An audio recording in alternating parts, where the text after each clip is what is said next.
Ambassador, when we consider a threat made on Truth Social, like the one made against the EU today, the discussions are going nowhere. Therefore, a 50% tariff will be implemented next Sunday. Is that still an effective strategy when we have seen threats made and then pulled back repeatedly by this president? Well, that is a great question, and we'll find out. I mean, I share the frustration of those who are negotiating with the EU. It is not easy to negotiate with the EU, and Secretary Bessent, I think, was very articulate about that when he talked to Dave Weston on your show earlier today. But I'm not so sure that threatening to shoot the hostage over and over and over again is necessarily going to generate the results that you need when you're dealing with as complex a decision-making environment that those democracies are dealing with, including Brussels and the Commission.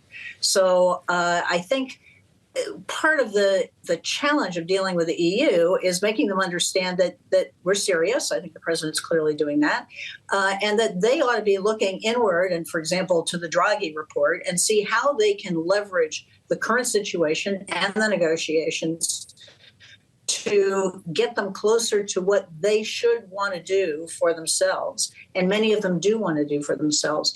I'm not sure us threatening so overtly helps them, because it just puts the back up and reinforces the anti-American sentiment and makes it harder for some of their politicians to deliver, it seems to me. Yeah. Let's hear what Scott Bessent had to say in that conversation with Bloomberg TV earlier today and the posture this administration is taking toward the EU. I think the president was getting frustrated with the EU. You know, the problem with the EU, I've said several times, they have a collective action problem. There are 27 countries. They all have different needs. The Germans, they are interested in cars, the French in agriculture. And then you have Brussels negotiating with them. Here's the thing, though. We saw this post on Truth Social earlier today, knowing that there was a meeting set for this afternoon with the European Union's trade chief and Jameson Greer, the USTR, something you know a little bit about today. Was this just greasing the skids before their call? Maybe that's what the president had in mind. That may be what he had in mind when he suggested that the tariff ought to go up to 80, or in that case, down to 80 when the China negotiations were about to start. I'm not sure as a negotiator that would have been my idea of being empowered and having a strong hand. But this president interacts with his negotiators differently than President Bush did with his. I'd like to ask you as well, Ambassador, about the separate threat the president made today to slap a 25% tariff on Apple's iPhones, and we learned later wouldn't just be applicable to Apple smartphones, but others like Samsung as well if they don't make those products in the U.S. How much harder is that to do in actuality than just to say, okay, that manufacturing comes back to the U.S.? What kind of labor considerations and technological considerations have to factor into a supply chain decision like that? So that one puzzles me, to be honest with you. One of the challenges I think this administration has some really smart people in it, and some really smart people in leadership positions. None of them, from what I can tell, have any manufacturing experience. And while they listen to, their doors open to manufacturers, I don't think they get a sense of what actually goes into these multi-billion-dollar investment decisions.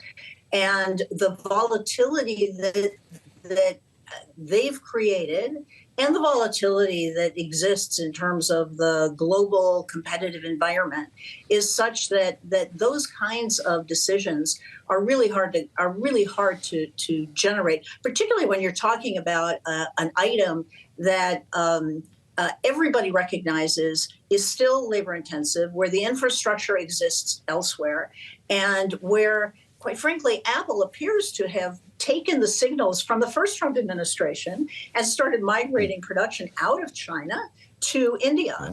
And so I worry that they're not paying enough attention to the services side of the equation, and that they're asking for things on the consumer side and paying less attention to perhaps the inputs that they're hiking prices on that will make U.S. manufacturing less competitive and result in disincentives for investment in the U.S. in manufacturing and services, quite frankly. We were struck by the president's remarks yesterday when asked about tariffs in the Oval Office. He said sometimes the country will eat it, sometimes Walmart will eat it, sometimes there'll be something to pay something extra. I'm not sure exactly what that means, but is it possible this exercise resolves in balance and President Trump somehow realizes optimal tariff theory? Personally, I don't, as an economist and as a former business person and as current chair of the National Foreign Trade Council Board, my sense is, tariffs are taxes. Somebody ends up paying taxes, and it is the consumer who ends up paying taxes. Now, that consumer is either going to be the ultimate consumer in the case of, say, an iPhone, or it's going to be the intermediate consumer in the case of, say, the automaker who's paying more for steel. Or for glass, or for whatever the input is. And so the point is, at the end of the day, if you're talking about a optimal tariff, you've got to take into account who's paying it. And it's a regressive tax, quite frankly. It goes, it's paid by those who can least afford it. The shareholder may end up paying it, but it's still a tax. And, oh, by the way, you got to factor in what happens to the competitiveness of U.S. exports, because they get damaged by U.S. higher tariffs, and U.S. exports that get hit by foreign retribution, foreign retaliation. And all of that would have to go into the mix of a, quote, optimum tariff, and color me skeptical.